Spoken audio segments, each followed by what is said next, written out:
All right, so for today, we're gonna be working with Miss Luna on her recall. She's pretty good with her name, but we're gonna be doing it also with the beep and an ultrasonic device, just for some added versatility and also for conditioning something new.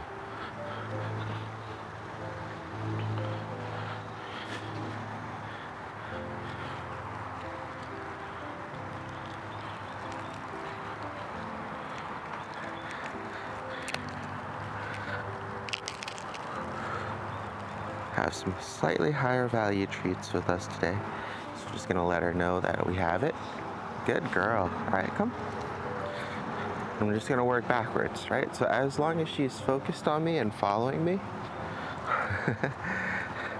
I'm just gonna keep walking. And then as soon as she kind of gets distracted or drifts away, I'm gonna first use her name, and then we're gonna use the beep, and then we're gonna use the ultrasonic.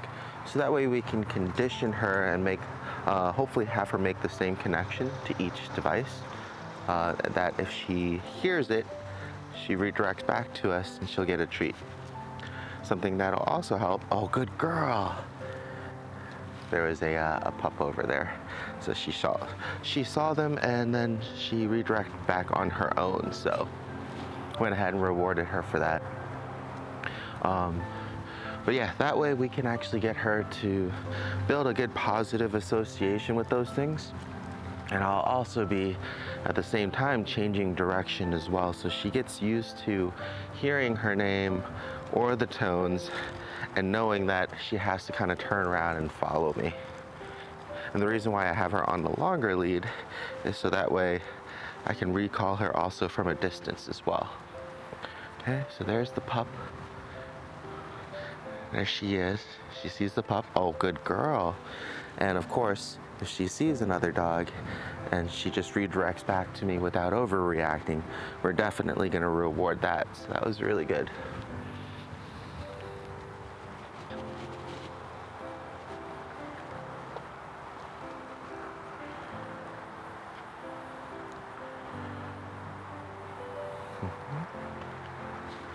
Hey, how's it going? Good girl. This way. Good girl. We got a pup barking too, so that might be a good distraction as well. Hi.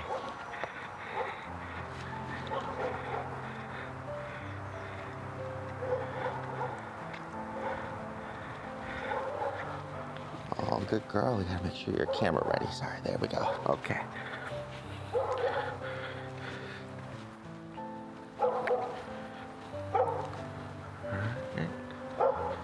Not sure if the microphone is picking it up, but there's a dog barking up on a patio, but she's distracted anyways right now, smelling, so see if she needs to go to use the bathroom or anything before I try to call her back in. She's coming back on her own. Good girl. Pup barking is up there.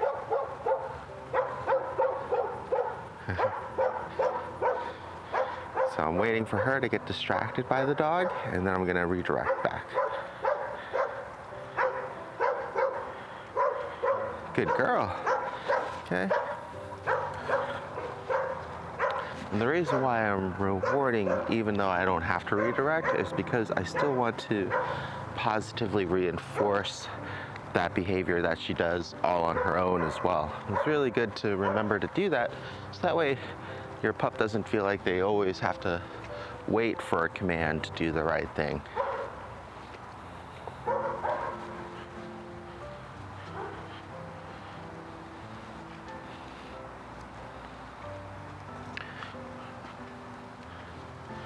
As they get better with these things, you can always wean off the treats and just rely on some praise.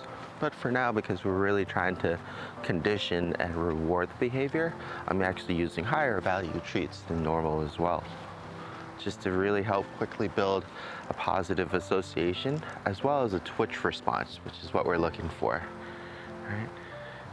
So here she's going the opposite way, which is perfect. Luna. Okay. So she ignored the name follow her nose.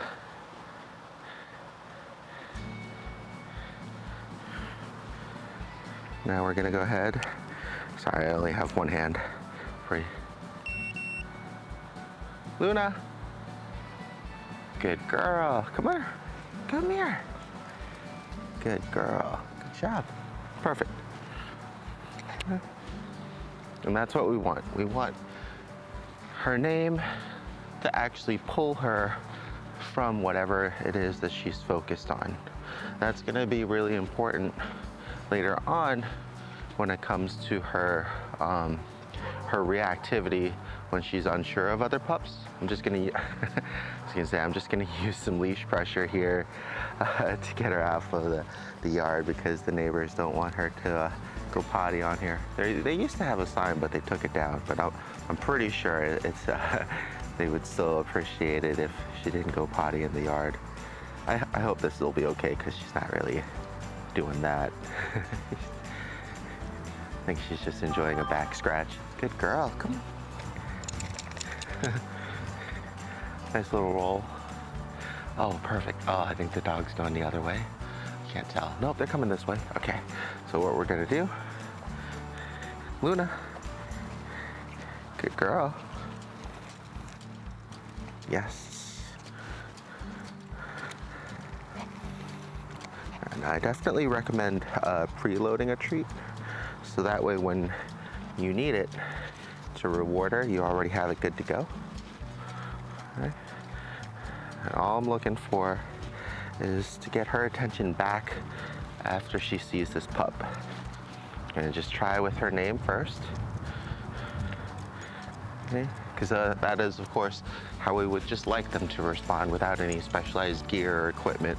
That extra stuff is good for different circumstances when they might be either used to ignoring their name, or it's a different sound that they might not have heard of before or heard too often.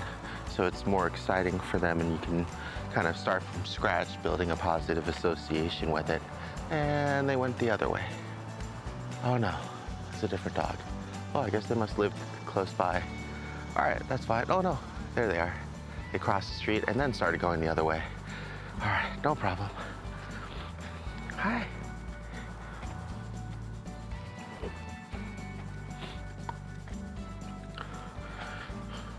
Sometimes it's more difficult to work with certain reactive cases because of breed stereotypes, right? Sometimes it's easier. So if I have like a cute, fluffy small dog like Cloud, for example, who's Luna's sibling Pekingese that likes to bark and pull at another dog because they're excited, it's usually not taken nearly as badly as when Miss Luna here is like a pity mix, likes to bark and pull at other dogs because she's unsure, right? So everything will kind of come into play sometimes depending on where you are and how comfortable people are with their pups. A lot of times too, people just like to avoid any possible conflict or confrontation, or they might just be in a rush on their lunch break and don't have time for their dogs to meet and play with other pups. So that's perfectly fine. Just want to try to be considerate of everybody, just like when we're out pretty much socializing, and still try to get her the practice that she needs so that way she can fit in those social situations. Good girl, good potty.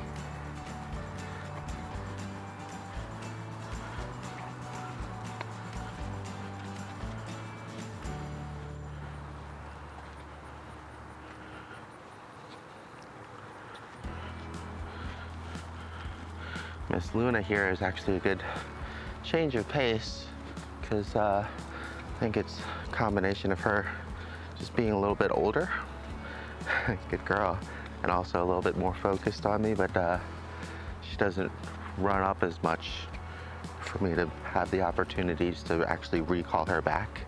It'll be more so if she like drops back because of a scent, and then I recall her to kind of get her off of that scent and come back to me.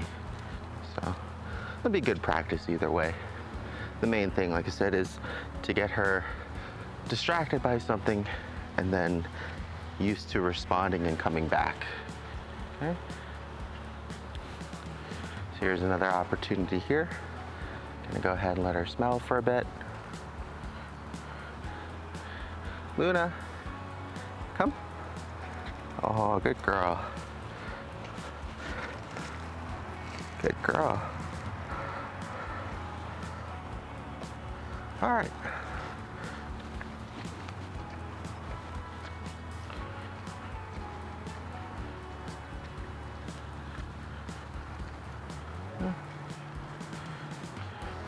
She's doing really well so far. Like I said, in this kind of circumstance, I'm not trying to hold and maintain her focus for like a heel or anything.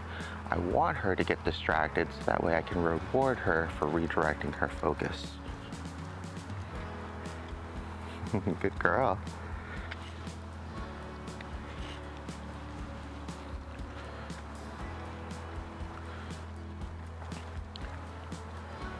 We'll be testing this out and kind of stress testing it a little bit more later on today when she hopefully will see a lot more dogs. So trying to get as much baseline practice in as possible beforehand. You can see she's doing pretty good.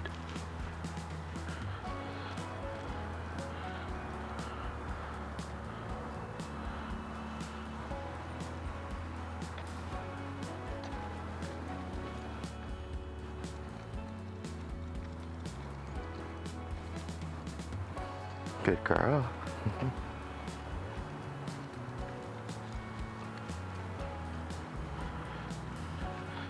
Okay, she's not allowed in that yard, so I'm just gonna lock the freedom leash so that way she doesn't roam in there.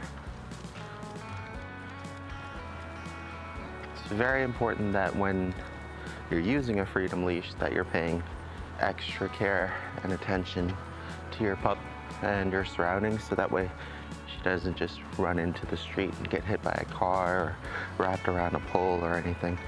It'll be really hard for me to get rope burn because I'm used to using these and I really don't have an extra hand to try to grab the leash when it extends. So it really depends on seeing a car coming, for example, and getting ready to press the button so she can't run out there. I really appreciate the extra distance, and it's a lot less cumbersome than using my training lead. I have both a 15 and a 30, but this just reeling itself up during use is just a lot easier. You just want to be kind of mindful of your environment. Like main roads, definitely a little bit more aware of what's going on. Side roads, courts, can relax a little bit more. And then these are actually great for park areas as well. You have a wide open space. So that way she can kind of go off in the distance like this and she can smell. Then we can try to get her attention back. Okay, so just kind of letting her kind of get distracted there. We'll go ahead this time use the ultrasonic to see how it affects her. Oh, good girl, come. Good job, come here. Good girl. Okay. So too distracted for the treat. Luna. There we go. But what I was looking for there was how she would react, right? Because it's a new sound that she's never heard of before, but you can see that it definitely got her attention away from the ground because it was something new. So our goal here is to get that new unfamiliar sound and then attach it to that positive association and recall. So that way it'll be another option that we have to get her attention back out in public. And of course there's nothing wrong with just using her name in public as well. That's why we're still practicing that, or like the tone and beep. I also used to use a whistle too. A lot of things will naturally carry further than the human voice. But an ultrasonic device has its perks just because if you're out in a public area, you don't have to raise your voice. And also if it is a loud area with lots of noise pollution going on, it'll still cut through a lot of that to a tone that she's familiar with. Or if you have guests around at home, or if you're working from home, for example, she's barking downstairs because somebody's, at the door, or she sees a squirrel through the window, being able to quietly press a remote and having her recall back to you in those circumstances can really come in handy. And then of course what I would do is offer her like a longer lasting chew or treat, so that way it'll keep her occupied as whatever was distracting her kind of goes by or does their job.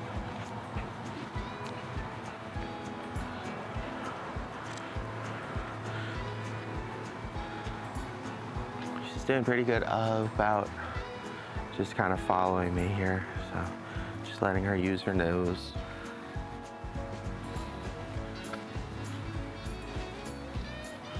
Especially when you're doing an exercise like this, the dead space or the freedom space in between is actually really helpful too. Because sometimes when you recall a pup too many times, they get annoyed because they want to actually be interested in whatever they're interested in, and it feels like you're constantly kind of keeping them from that. Kind of just pull her from that, whatever the ants were eating.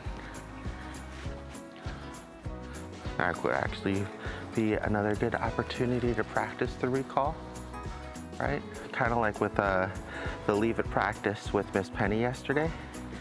Come on, Luna.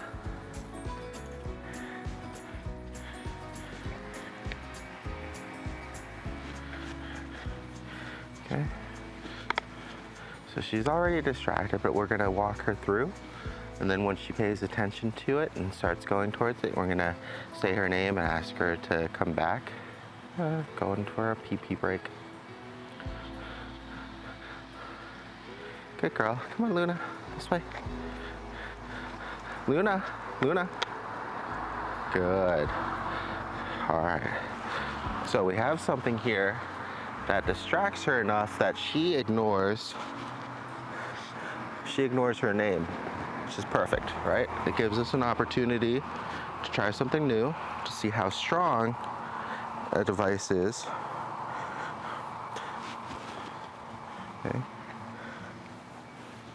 And like I said, sometimes pups can get used to ignoring names because there hasn't either been a good enough positive association or a negative consequence as well followed up for them ignoring it, so they have no repercussions. So we're not working on the negative side right now, just the positive and redirecting. Oh, good girl. Luna. Yes, good girl. Good job. There you go. So that time she just ignored the food and listened to her name, which is perfect. Okay. So we're gonna try one more time. This time I'm gonna use the ultrasonic to help disrupt her, and then her name for recall. Okay, so we're gonna go back through. She sees it. Good girl. Come here. Luna, come. It's okay. Good girl. So you can see here the ultrasonic, which we can't see, but you can kind of clearly see how it disrupts her behavior there. So we definitely know that it can be effective. And as soon as we build a good positive association with it and she gets used to it a little bit more, it won't startle her as much. But that startling is actually really good for us because it helps to snap her out of that fixation and focus, so that way we can redirect her back. And that's why it's good to test these things out in kind of regular and different scenarios as well, different levels of distractions and interest for her, so we know, how effective it can be.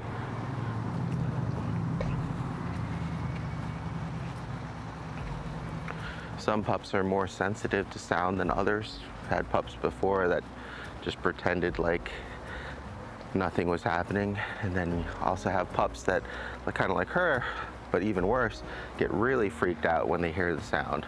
So it's almost more of a corrective device than a redirection tool. And every pup is going to be different. And to some degree, you can also fix the startling and the correction part just by continuing to build a good positive association with it. But the main thing is when you're trying out different methods to see what is actually impactful and what isn't. And especially for my clients and families, we want them to be able to redirect their pup as quickly and easily as possible, as opposed to always having to rely on physical force. Sometimes you'll have to anyways if something comes out of the blue or the corner, or it's just too much of a distraction. The dog is barking and pulling towards them and they're close by. You don't want to kind of do a U-turn and use the physical leash pressure to go the other way to make some space. But if we can avoid those situations and help build her discipline up before it reaches that point, the better, right? We really want her to be able to relax and not feel like she has to bark or snap at a dog because she's afraid of them. Want to give her enough time to get used to another dog and not feel like she has to overreact.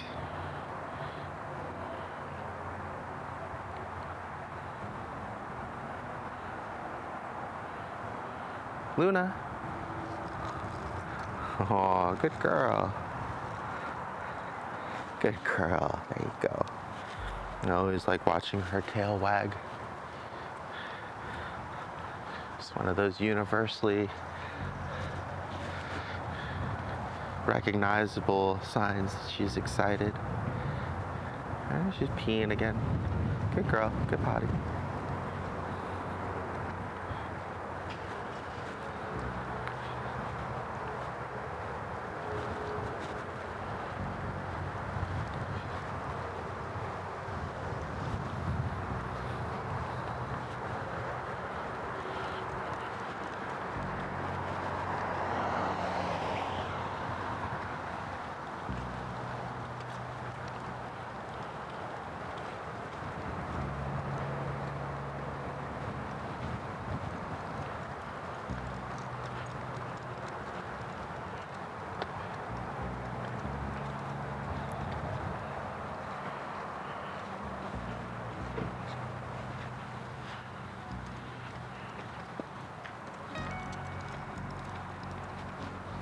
Her leash manners are also really good.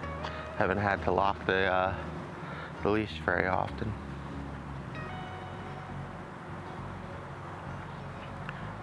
Or tug her to get her somewhere.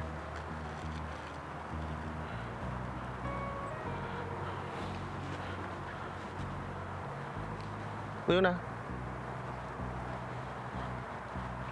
Because, come here, good girl, perfect. Because this person is parking their car there, definitely prefer her to not go to the bathroom there.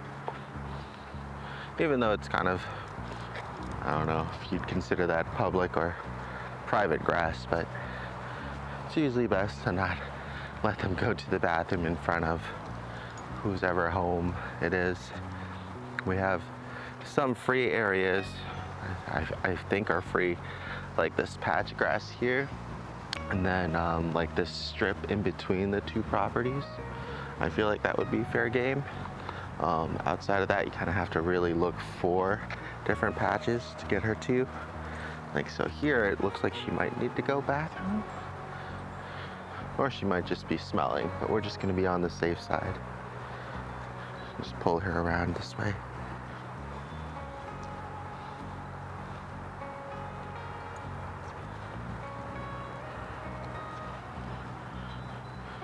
Good girl.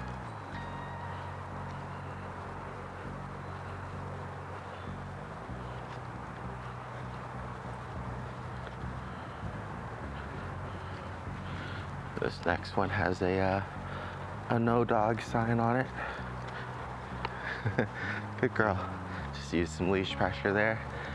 It's funny how sometimes those signs actually attract dogs to go and smell or pee on them.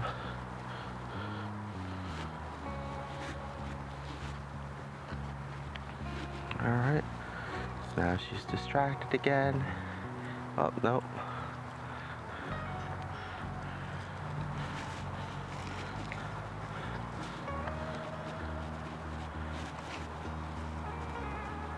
It's gonna be a very good busy weekend for her, so it's okay if we don't get too much really distracted practice in now. Just want to get really good practice in overall. All right.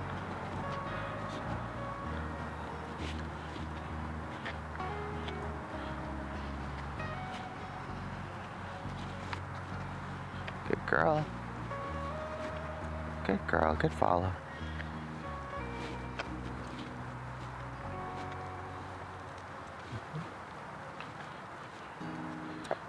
All right. Distracted with her nose.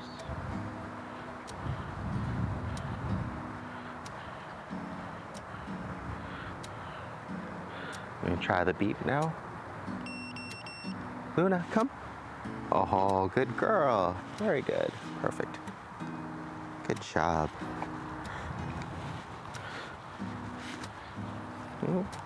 Seems very simple, but it just takes a lot of practice. At first, just for them to build that connection between the sound and the association that you want to make with it, just like with any command. But we want to practice and repeat it to the point where it almost becomes like a twitch response. Like for people that work in an office, you know, typing on a keyboard, you don't really think about where your fingers need to go. You've just done it so many times. It's pretty much automatic. For, you know, people that don't work in an office or a factory, doing those same repetitive movements as something else happens. Conveyor belt starts moving, you start getting ready to load things into it. Or for everybody else, you hear a cell phone notification sound, and only a handful of them are pretty popular, so I feel like we all use the same ones anyways. And it might not even have been your phone, but you still reach towards your pocket to check. It's that level of conditioning that we want for her, so that way when she is distracted by something, when she hears the sound of either her name, the tone, or the ultrasonic, she's not even thinking about it. She just starts coming back to you, right? Or redirecting back to us. And that's that level of conditioning that we're shooting for behaviors like this.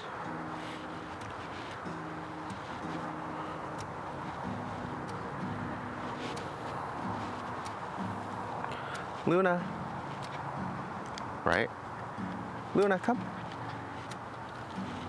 Luna. So she's ignoring the name. Luna, come. Luna, come.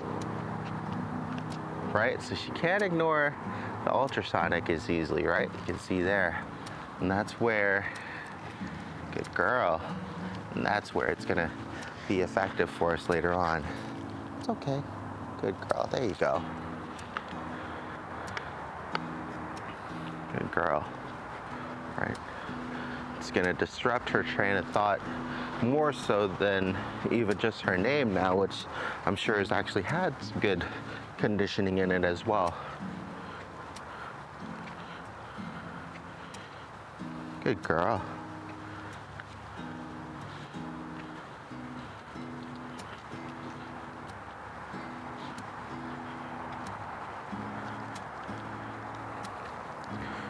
I'm gonna go ahead, let her go back inside, get some water, a little bit of a break, and we'll practice with Miss Penny, and we'll just keep repeating for today.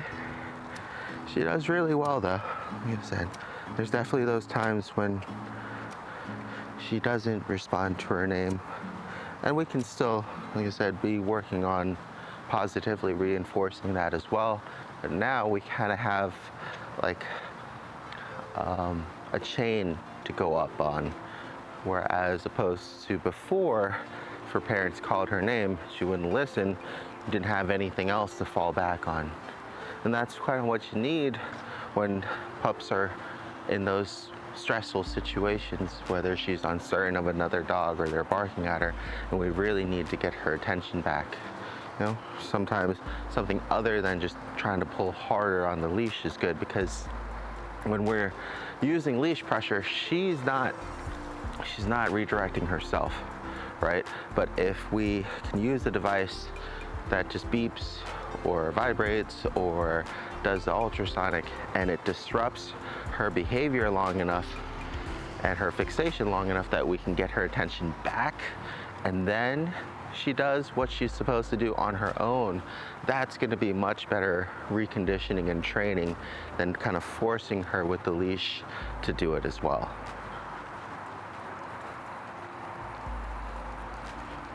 We might need a combination of everything. Just really depends on the pup and the situation, the intensity of the situation, and how much practice and discipline they have in, or also how much anxiety they may have in the situation too. So there are a lot of different things to take into consideration, but we want to try to set her up for success as much as we can. Good girl. Luna. Yes, good girl. Come. Good girl. Sit. Good sit. There you go. Sit. Good girl. There you go. Good girl.